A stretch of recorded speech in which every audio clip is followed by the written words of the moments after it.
Alrighty. I like big flipper tabs, and I cannot lie. Okay, not really, but this does have a big flipper tab. Holy flipper tab, Batman. What we have here today is a full custom Jeremy Marsh Roxstar, and that's Roxstar, if you care. This thing is super, super cool. The finish on it, they call a steel flamed finish. So it's got kind of I think some other makers might call it like an apocalyptic finish. It's pre-scratched, pre-worn, just ready to use, which I think is cool because sometimes we have knives, most of the time they come very pristine, pretty, no scratches, no marks, no grind line, nothing, just this pristine piece of equipment, if you will. And then a lot of people just throw it in the safe or leave it on the counter and they're too scared to carry it and use it. If you get something like this guy, well, how can you not just carry it and use it? It's already scratched. New from the maker. It's already scratched, which I think is super cool. And the flipper tab is a great guard. Like your finger really locks in there and it feels really good. Now, I kind of joke about the flipper tab. Yes, it is a large flipper tab. And I've got some with, kind of protruding flipper tabs, the Frank Fisher King Battle, and even the XL Junkyard Dog from Tim Gallion has a rather enormous flipper tab as well. It may not stick out quite as much because it has this cutout, so it's a little bit more tucked in, if you will, but it works fantastic. All of these work really, really good. And none of them really bother me at all. Even this one works really well and doesn't really bother me. So let's just dive right in. What do we got here is 4 3/4. This was loaned in from Alex. I'll put a link to his YouTube channel down below. Not that Alex. It's the other Alex. I'm sorry, Alex. You're going to be the other Alex now. Maybe you should change your YouTube channel to the other Alex. No, I'm just kidding. Just kidding. All right, so 4 3/4 closed, 8 5/8 overall with a 3.86-inch blade that gives you 3.6 inches of cutting edge. Behind the edge is 0.021, 0.186 overall blade thickness. It is a Sanmai blade construction. I don't know the exact materials.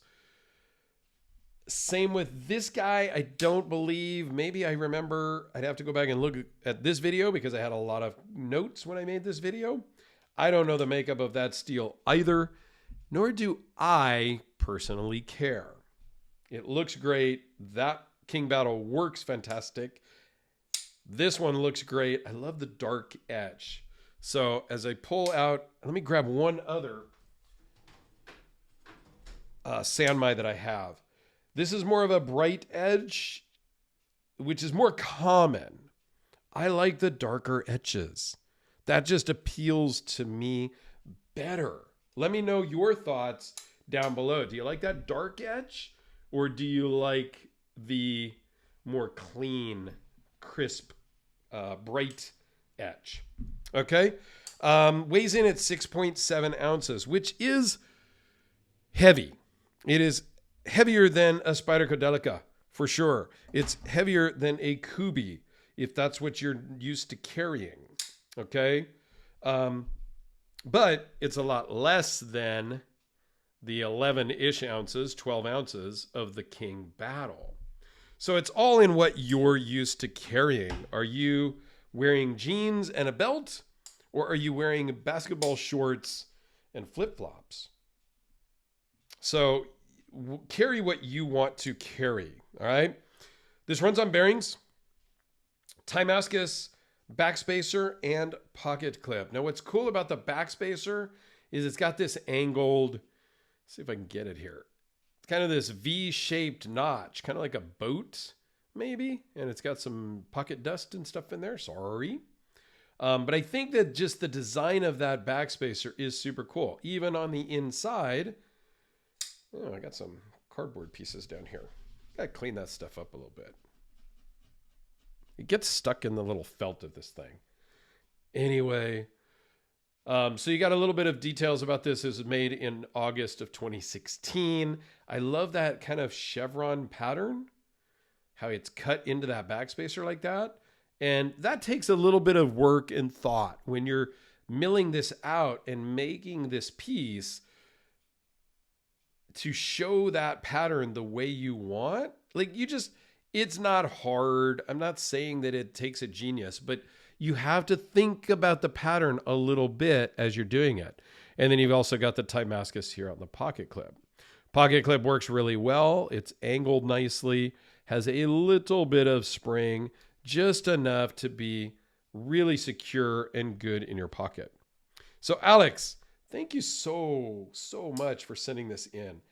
I love it. I think it's awesome. What do you think? Here it is with a Sharpie. Here it is with that Spyderco. And just because I can, here's with the Tim Gallion. Here it is with the Frank Fisher King Battle. Yeah, very cool knife. Alex, thanks for sending it in. A personal thing, I don't really love the speed holes. That's just a me thing. If you do, hey, more power to you. I don't have a problem with them. It's not like I hate them. I would just prefer on a knife I was going to own that they did not have speed holes. So there you go. Let me know your thoughts on speed holes down below.